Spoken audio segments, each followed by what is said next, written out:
evening and welcome to Tucker Carlson. Tonight, happy Monday. Artificial intelligence is one of those topics that's just spooky and sci-fi enough to make for a compelling television segment. They love it on the morning shows. But at the same time, AI is complex enough that it's easy to misrepresent. It sounds like something that could be revolutionary, even dangerous to humanity. But is it? And if it is, what should we do about it? Those questions are significant enough that we wanted to find someone who could provide a definitive answer. Elon Musk seemed like the right person. Musk has been thinking about AI and worrying about it for most of his life. Nearly a decade ago, he helped found a nonprofit research project called OpenAI, and the point was in the name. If we're going to have artificial intelligence, and apparently we are, it ought to be open to the world. That would help ensure that it's used for good and not evil. That was the idea. But as the years passed and Musk found himself preoccupied building a couple of enormous companies, SpaceX and Tesla, OpenAI got away from him. As of tonight, OpenAI is no longer open. It's not a nonprofit research project dedicated to using artificial intelligence to serve humanity. It is instead a commercial enterprise backed by Microsoft and controlled to some extent by the Democratic Party. Elon Musk thinks that's a problem. In fact, he believes it's a threat to human civilization, tantamount to, maybe even more terrifying than, thermonuclear weapons.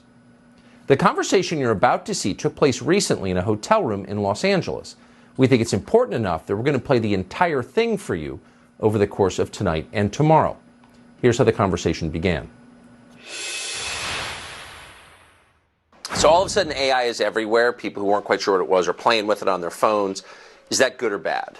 Yeah, so I've been thinking about AI for a long time, since I was in college, really. It was one of the things that, the sort of 4 or 5 things I thought would really affect the future dramatically. It is fundamentally profound in that the smartest creatures, as far as we know, on this earth are humans, is our defining characteristic. Yes. We're obviously weaker than, say, chimpanzees and less agile, but we are smarter. So now what happens when something vastly smarter than the smartest person comes along in silicon form? It's very difficult to predict what will happen in that circumstance. It's called the singularity. It's, it's a singularity like a black hole, because you don't know what happens after that. It's hard to predict. So I think we should be cautious with AI, and I think there should be some government oversight, because it affects it's a danger to the public. And so when you have things that are a danger to the public, like, let's say, so food and drugs. That's why we have the Food and Drug Administration, right, and the Federal Aviation Administration, the FCC. We have these agencies to oversee things that affect the public, where there could be public harm. And you don't want companies cutting corners on safety, and then having people suffer as a result. So that's why I've actually for a long time been a strong advocate of AI regulation. So that I think regulation is, it's not fun to be regulated. It's somewhat arduous to be regulated. I have a lot of experience with regulated industries because obviously automotive is highly regulated. You could fill this room with all the regulations that are required for a production car just in the United States, and then there's a whole different set of regulations in Europe and China and the rest of the world. So very familiar with being overseen by a lot of regulators. And the same thing is true with rockets. You can't just willy-nilly shoot rockets off, not big ones anyway. Because the FAA oversees that, and then even to get a launch license, there are probably half a dozen or more federal agencies that need to approve it, plus state agencies. So I've been through so many regulatory situations; it's insane. And sometimes people think I'm some sort of like regulatory maverick that sort of defies regulators on a regular basis, but this is actually not the case. Once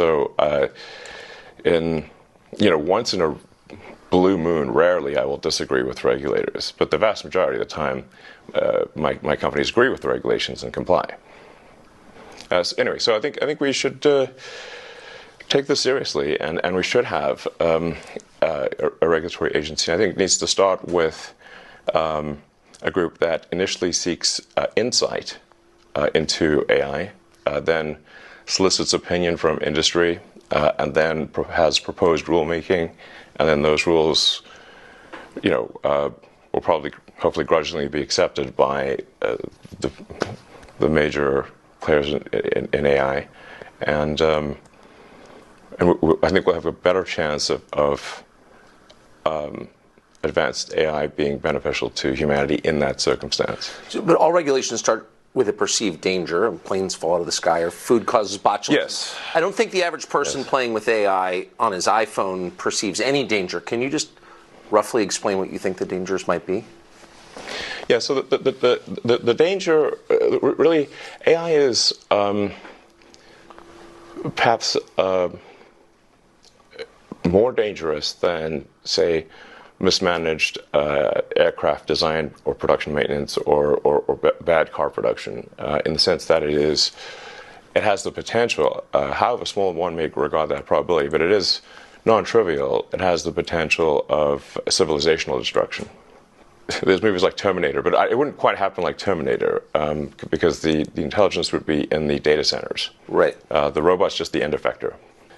But I think perhaps what you may be alluding to here is that regulations are really only put into effect after something terrible has happened. That's correct.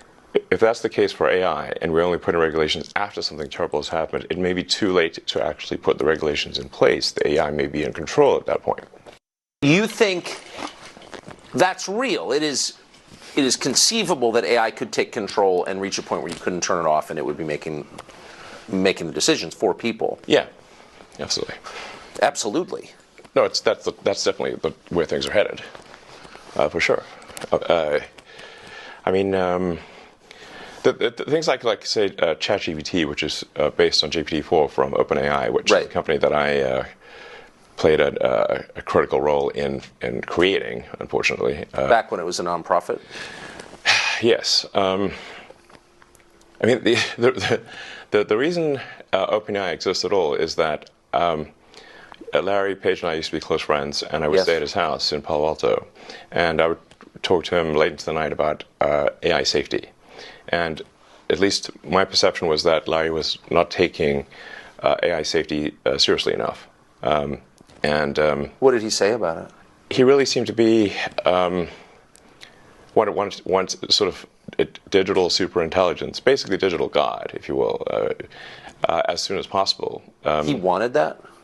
Yes. He's made many public statements over the years that the whole goal of Google is what's called AGI, artificial general intelligence, or artificial superintelligence. And I agree with him that there's great potential for good, but there's also potential for bad. And so if you've got some radical new technology, you want to try to take the set of actions that maximize the probability it will do good and minimize the probability it will do bad things. Yes. It can't just be hell for leather. Let's just go, barreling forward and, hope for the best. And then at one point, I said, well, what about, we're going to make sure humanity's okay here. And then he called me a speciesist. Did he use that term? Yes. And there were witnesses. I wasn't the only one there when he called me a speciesist. And so I was like, okay, that's it. Yes, I'm a speciesist. Okay. You got me. What are you? Yeah, I'm fully a speciesist. Busted. So that was the last straw. At the time, Google had acquired DeepMind, and so Google and DeepMind together had about 3/4 of all the AI talent in the world. They obviously had a tremendous amount of money and more computers than anyone else. So I'm like, okay, we have a unipolar world here, where there's just one company that has close to a monopoly on AI talent and computers, like scaled computing.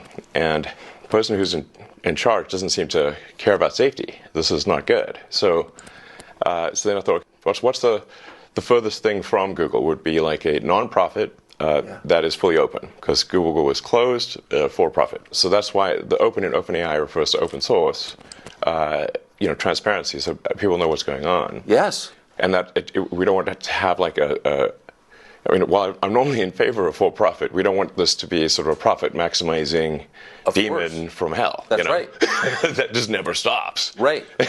So that's how OpenAI would. So you want specious incentives here, incentives that. Yes, like, I think we want pro-human. Yeah. Let's make the future good for the humans. Yes. Yes, because we're humans. So can you just put it? I keep pressing you, but just for people who haven't thought this through and aren't familiar with it, and the cool parts of artificial intelligence are so obvious. Write your college paper for you, write a limerick about yourself. Yeah. Like, there's a lot there that's fun and useful. But can you be more precise about what's potentially dangerous and scary? Like, what could it do? What specifically are you worried about? Going with old sayings, the pen is mightier than the sword. So if you have a super intelligent AI that is capable of writing incredibly well and in a way that is very influential, convincing, and is constantly figuring out what is more convincing to people over time, and then enters social media, for example, Twitter, but also Facebook and others, and potentially manipulates public opinion in a way that is very bad. How would we even know? How do we even know?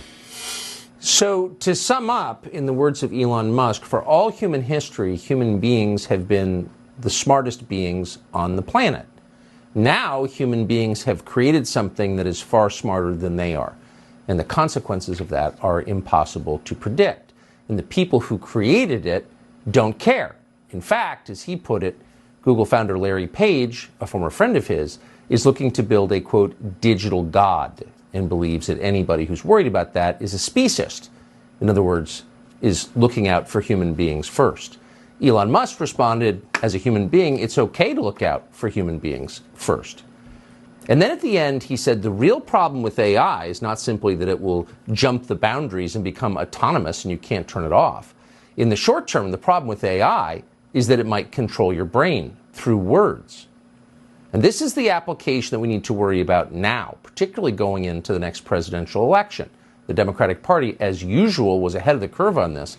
They've been thinking about how to harness AI for political power. More on that next.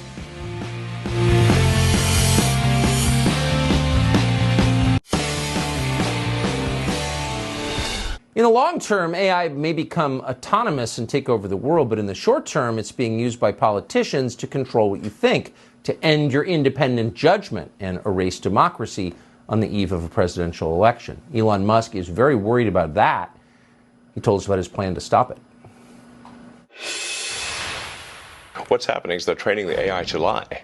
Yes. It's bad. To lie. That's exactly right. And to withhold information. To lie and yes, exactly. To either comment on some things, not comment on other things, but not to say what the data actually demands that it say. Exactly. How did it get this way? I thought you funded it at the beginning. What happened? Yeah, well, that would be ironic. But the most ironic outcome is the most likely, it seems. I'm stealing that. That's good. That's actually a friend of mine, Jonah, came up with that one. I actually have a slight variant on that, which is the most entertaining outcome is the most likely. But that's entertaining as viewed from a third-party viewer. Right. Like, so if we're like an alien from TV on show. High. Yes. Yeah. Like you could go see a movie about World War I and they're being blown to bits and they're gassed and everything in the trenches, and it's like you're eating popcorn and having a soda, it's fine. Not so great for the people in the movie. True. This sort of Occam's razor, the simplest explanation is most likely. Jonah's variant, which is irony, and then my variant, which is the most entertaining as seen by a third-party audience, which seems to be mostly true. But it seems true in this case. So you gave them, did you give them a lot? I came up with the name and the concept and pushed, had a number of dinners around the Bay Area with some of the people, the leading figures in AI. and I helped recruit the initial team. In fact, the Ilya Sutskever, who was really quite fundamental to the success of OpenAI, I put a tremendous amount of effort into recruiting Ilya, and he changed his mind a few times and ultimately decided to go with OpenAI. But if he had not gone with OpenAI, OpenAI would not have succeeded. I really put a lot of effort into creating this organization to serve as a counterweight to Google. And then I kind of took my eye off the ball, I guess, and they are now closed source, and they are obviously for profit, and they're closely allied with Microsoft. In effect, Microsoft has a very strong say, if not directly controls OpenAI at this point. So you really have an OpenAI Microsoft situation, and then a Google DeepMind are the other two sort of heavyweights in this arena. So it seems like the world needs a third option. Yes. So I think I will create a third option, although it's starting very late in the game, of course. Can it be done? I don't know. I think we'll see. It's definitely starting late, but I'll try to create a third option, and that third option hopefully does more good than harm. Like the intention with OpenAI was obviously to do good, but it's not clear whether it's actually doing good or whether it's. I can't tell at this point, except that I'm worried about the fact that it's being trained to be politically correct, which is simply another way of being saying untruthful things.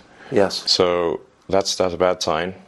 There's certainly a path to AI dystopia is to train an AI to be deceptive. So yeah, I'm going to start something which I know you could call TruthGPT, or a maximum truth-seeking AI that tries to understand the nature of the universe. And I think this might be the best path to safety, in the sense that an AI that cares about understanding the universe it is unlikely to annihilate humans, because we are an interesting part of the universe. Hopefully, they would think that. I think it would, because humanity could decide to hunt down all the chimpanzees and kill them, but we don't, because we're actually glad that they exist. Yes, and we aspire to protect their habitats. But we feel that way because we have souls, and that makes us sentimental and reflective. It gives us a moral sense, longings. Can a machine ever have those things? Can a machine be sentimental? Can it appreciate beauty? Well, I mean, we're getting into some, philosophical areas that are hard to resolve. I take somewhat of a scientific view of things, which is that we might have a soul or we might not have a soul. I don't know.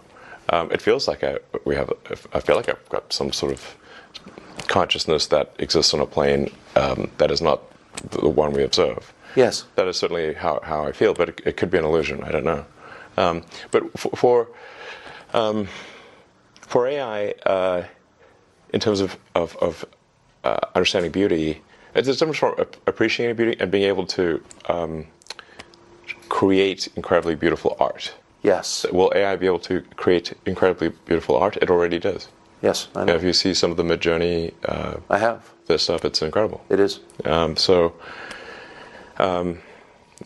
question that it can create art that we perceive as stunning, really. It's doing sort of still images now, but it won't be long before it's doing movies and shorts, and movies, just a series of frames with audio. But at that point, because it can mimic people and voices, any image, it can mimic reality itself so effectively. Yeah. I mean, how could you have a criminal trial? I mean, how could you ever believe that evidence was authentic, for example? And I don't mean like in 30 years, I mean like next year. I mean, that seems totally disruptive to all of our institutions. But I'm not so worried. I think it's more like, will humanity control its destiny or not? Will we have a future that is better than the past or not? Will humanity control its future or not?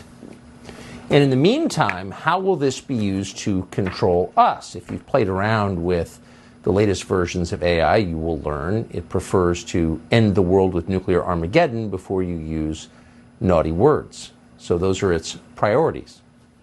Elon Musk is a strong believer in free speech, so strong that he purchased Twitter, a company he didn't need and hasn't profited from, as a way to restore free speech to the internet, to bring us back, say, 6 years to the free country we lived in then. And once he bought Twitter, he discovered it wasn't really a social media application.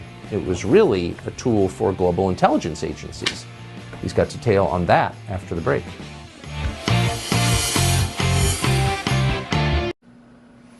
Elon Musk bought Twitter because he used Twitter. It's as simple as that, and he was infuriated by Twitter's effort to silence people on the internet. That's how strongly he believed in free speech. He paid $44 billion and immediately lost tens of billions of dollars doing it. And when he took over and looked behind the curtain, he discovered Twitter was really a tool of the global intel agencies to spy on people and emit propaganda. Here it is. You bought Twitter famously. You've got a lot of other businesses and a lot going on. Yes. You said you bought it because you believe in speech, free speech. You've had a lot of hassle since you bought it. In retrospect, was it worth buying it? I mean, it remains to be seen as to whether this was financially smart. Currently, it is not. We just revalued the company at less than half of the acquisition price. Did you really? Yes. No, my timing was terrible for when the offer was made, because it was right before advertising plummeted, and you cut the high water mark, I noticed. Yeah. So I must be a real genius here. My timing is amazing. Since if I had bought it for at least twice as much as it should have been bought for. But some things are priceless, and so whether I lose money or not, that is a secondary issue compared to ensuring the strength of democracy, and free speech is the bedrock of a functioning democracy. Yes. And the speech needs to be as transparent and truthful as possible. So we've got a huge push on Twitter to be as truthful as possible. We've got this community notes feature, which is great.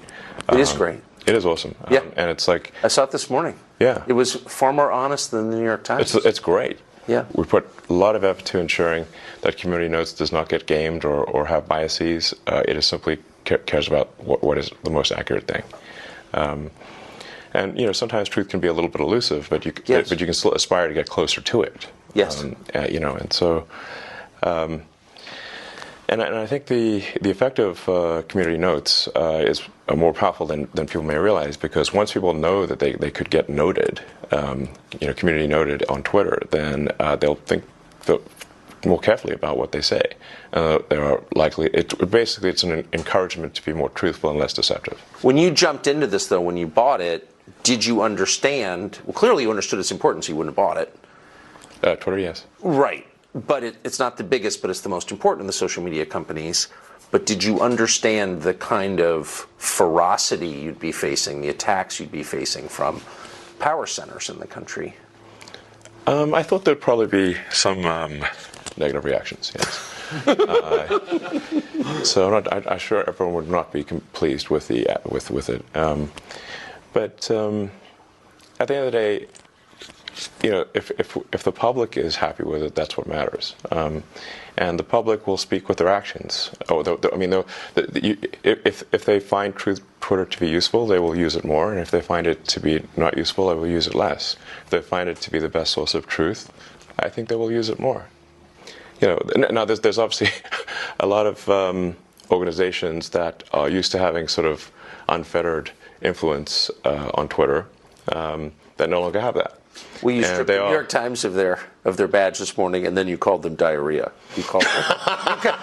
You did. I'm just quoting you. You described their Twitter feed as diarrhea. I said it was the Twitter equivalent of diarrhea. Okay, it's not literally diarrhea, but no, it's it's a metaphor, but an accurate one. So, I mean, if you look at the at NY Times Twitter feed, it's unreadable. It's like because what they do is they tweet every single article, even the ones that are boring, even ones that don't make it into the paper. So it's just nonstop, is zillion tweets a day with no. They really should just be saying, like, what are the top tweets? Yes. You know, like, what are the big stories of the day? I don't know. Put out like 10 or something. You know, so some number that's manageable. As opposed to right now, if you were to follow NY Times on Twitter, you're going to get barraged with like hundreds of tweets a day. Yeah. And your whole feed will be filled with NY Times. So. This is something I would recommend actually for all publications, which is for your primary feed, only put out your best stuff. I think I know a thing or two about how to use Twitter because I was the most interacted with account on the whole system before the acquisition, before the acquisition closed. I didn't have the most number of followers, but I had the most number of interactions, and so I clearly know something about how to use Twitter. You know, people's attention is limited, so just make sure you put the stuff that's most important there. So because, you and people like you do interact on Twitter, it's obviously enormously powerful in shaping public opinion. It's where a lot of ideas and trends are incubated. Yeah. That's why you Absolutely. bought it. It's also a magnet for intel agencies from around the world. And yes. One of the things we learned after you started opening the books is that they were exerting influence from within Twitter. I mean, it was absurd. Did you know that going in? No. Since I've been a heavy Twitter user since 2009, it's sort of like I'm in the matrix. I mean, I can see like do things feel right? Do they not feel right? What tweets am I being shown as recommended? I get a feel like what accounts are making comments. Where are the comments eerily similar? Yeah.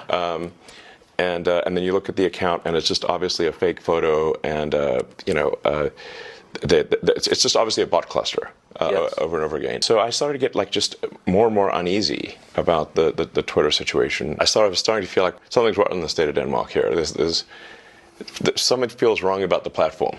It seemed to be just drifting in a. I couldn't place it exactly. Just it felt like it was drifting in a bad direction. So then I was like, and my conversations with the board and management seemed to confirm my intuition about that. But basically, I was convinced these guys do not care about fixing Twitter, and I had a bad feeling about where I was headed based on the conversations I had with them. So then I was like, you know what, I'll try acquiring it and see if acquiring it is possible. Now, I didn't have enough cash to acquire it, so I would need support from others, from some of the existing investors. I would also need like a lot of debt, and so it wasn't clear to me whether an acquisition would succeed, but I thought I would try. And ultimately, it did succeed. Anyway, here we are. But when you got there, and all of a sudden you own it, and all the data on the servers belongs to you. Well, it belongs to the people, in my view, but yes. But you can see what it is, and you can see what they've been doing, and you can see who's been working there. You were shocked to find out that various intel agencies were affecting its operations? The degree to which various government agencies had effectively had full access to everything that was going on Twitter blew my mind. I was not aware of that. Would that include people's DMs? Yes. Yes, because the DMs are not encrypted. So one of the things that we're about to release is the ability to encrypt your DMs. That's pretty heavy duty, though, because a lot of well-known people, reporters talking to their sources, government officials, the richest people in the world, they're DMing each other. And the assumption, obviously it was incorrect, but was that that's private, but that was being read by various governments? Yeah, that seems to be, yes. It's scary. Yes, it is. Like I said, we're moving to have the DMs be optionally encrypted. I mean, there's like a lot of DM conversations which are, just chatting with friends. It's not important. Of course. It's hopefully coming out later this month, but no later than next month, is the ability to toggle encryption on or off. So if you are in a conversation you think is sensitive, you can just toggle encryption on, and then no one at Twitter can see what you're talking about.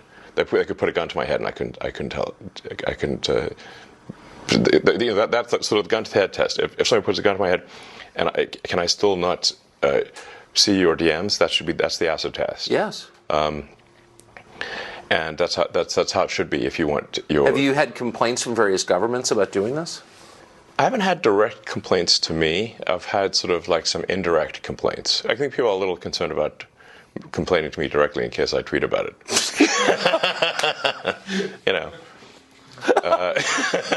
They're like, uh-oh. So they're sort of trying to be more roundabout than that. I mean, if I got something that was unconstitutional from the U.S. government, I would say, my reply would be to send them a copy of the First Amendment and just say, like, what part of this are we getting wrong? You have a lot of government contracts. What part of this are we getting wrong? Please tell me. I mean, no, I'm just saying, but you're kind of exposed in your other businesses. So this is, just in case our viewers aren't following this, you're not just like a journalist taking a stand on behalf of the First Amendment. You're a guy with big government contracts giving the finger to the government. Do you think Twitter will be as central to this presidential campaign as it was in the last several? I think it will play a significant role in elections, not just domestically, but internationally. The goal of New Twitter is to be as fair and even-handed as possible, so not favoring any political ideology, but just being fair at all. Why doesn't Facebook do this? I know that Zuckerberg has said, and I take him at face value, that he... I do actually, in this way, that he is a kind of old-fashioned liberal who doesn't like to censor. He has, but like, why wouldn't a company like that take the stand that you have taken, which is pretty rooted in American traditional political custom, for free speech? My understanding is that Zuckerberg spent $400 million in the last election, nominally in a get-out-the-vote campaign, but really fundamentally in support of Democrats. Is that accurate or not accurate? That is accurate. Yes. Does that sound unbiased to you? No, it doesn't. Yes. So you don't see hope that Facebook will approach this as a non-aligned arbiter? You've allowed Donald Trump back on Twitter. He hasn't taken you up on your offer because he's got his own thing. Right. Do you think he will go back on Twitter? Well, that's obviously up to him. My job is to, I take the freedom of speech just very seriously. So it's. I didn't vote for Donald Trump. I actually voted for Biden. Not saying I'm a huge fan of Biden, because I would think that would probably be inaccurate. But we have difficult choices to make in these presidential elections. It's not.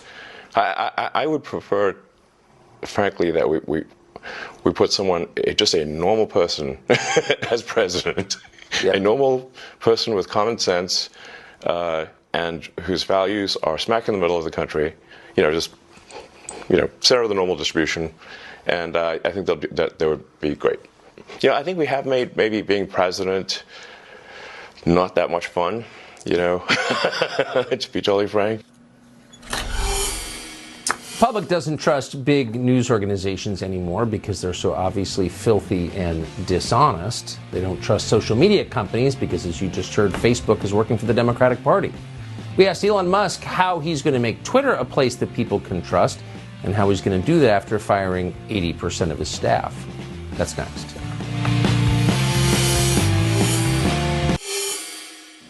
So the headline here so far is that before Elon Musk bought it, Twitter wasn't so much a social media site as a honey trap operated by global intelligence agencies, including our own.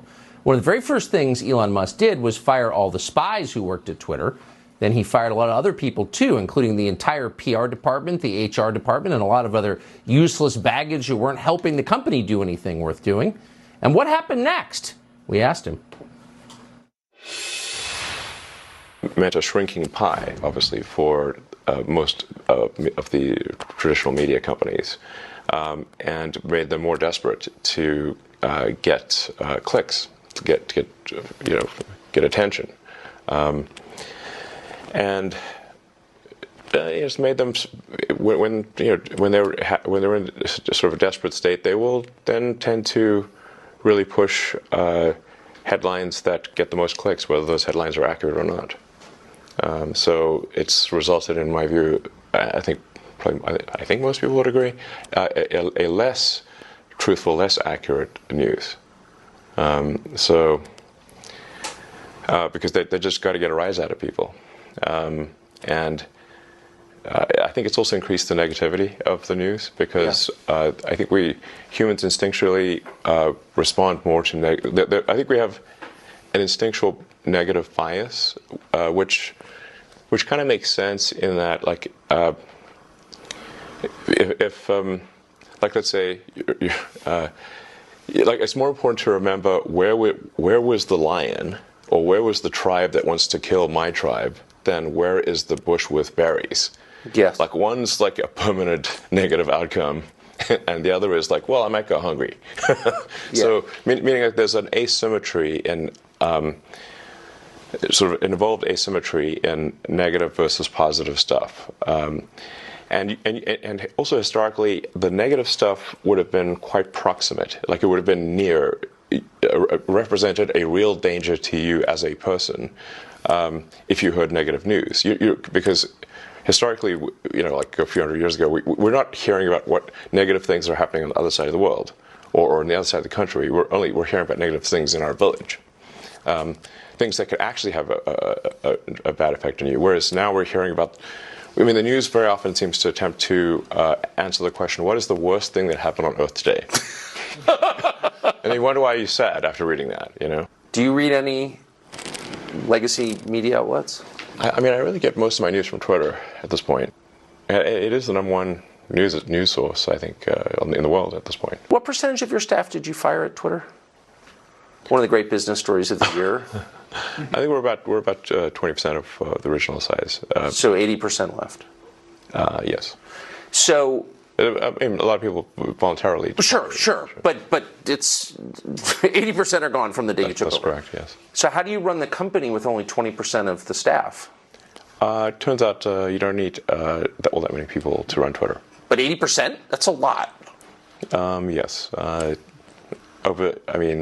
If you're not trying to run some sort of glorified activist organization, and you're not care that much about censorship, then you can really let go of a lot of people, it turns out. How many others, without naming names, but I had dinner with somebody who runs a big company recently who said, I'm really inspired by Elon. And I said, the free speech stuff? He goes, no, the firing the staff stuff. Yeah. How many other CEOs have come to you to talk about this? I spend a lot of time at work, so it's not like I'm meeting with lots of people. They see what actions I've taken, but I think we just had a situation at Twitter where it was absurdly overstaffed. So it wasn't. You look at, say, like, what does it really take to operate Twitter? Most of what we're talking about here is a group text service at scale. How many people are really needed for that? And if you look at what has been the product development over time with Twitter, and years versus product improvements, and it's like a pretty flat line. So what are they doing? It took a year to add an edit button that doesn't work most of the time. I feel like there's a comedy situation here. You're not making cars, it's very difficult to make cars, or get rockets to orbit. So, the real question is, like, how did it get so absurdly overstaffed? This is insane. So, anyway, and it's clearly working. In fact, I think it's working better than ever. We've increased the responsiveness of the system by, in some cases, over 80%. We're trying to make Twitter the most trusted place on the internet, the least untrustworthy place on the internet. I don't think anyone should trust the internet, but maybe we can make Twitter the least untrustworthy. Like I said, try to get the truth to the people as best we can. When Elon Musk took over Twitter, the company had something called a human rights team. There was no measurable increase in human rights around the world. In fact, Twitter was doing its best to crush human rights, starting with the most basic, which is the right to say what you really think. Elon Musk in his spare time runs the world's biggest rocket company. Couldn't resist asking him if he ever sees anything out there in space that's not human. So we did. That's next. Elon Musk also runs the world's biggest rocket company, so we couldn't resist asking him about aliens. Of course we did. A lot of people ask me, where are the aliens? And I think if anyone would know about aliens on Earth, it would probably be me. I would think. Yeah, I'm very familiar with space stuff. Tomorrow night, his full answer on that, and also his views on why civilizations rise and why they fall and what we can do about it. Elon Musk has famously decided to help repopulate the Earth himself. We're going to tell you his thinking behind that, or rather he will explain it. A fascinating second part of our interview with Elon Musk tomorrow night right here at 8 p.m. Eastern. We've got a new documentary, by the way, on Fox Nation called Let Them Eat Bugs. Just in case you're wondering what happens to your tax dollars, they're sending it to scientists to create a tastier cockroach. That's on Fox Nation. We'll be back tomorrow night. Have the best night with the ones that you love, and we'll see you in about 23 hours.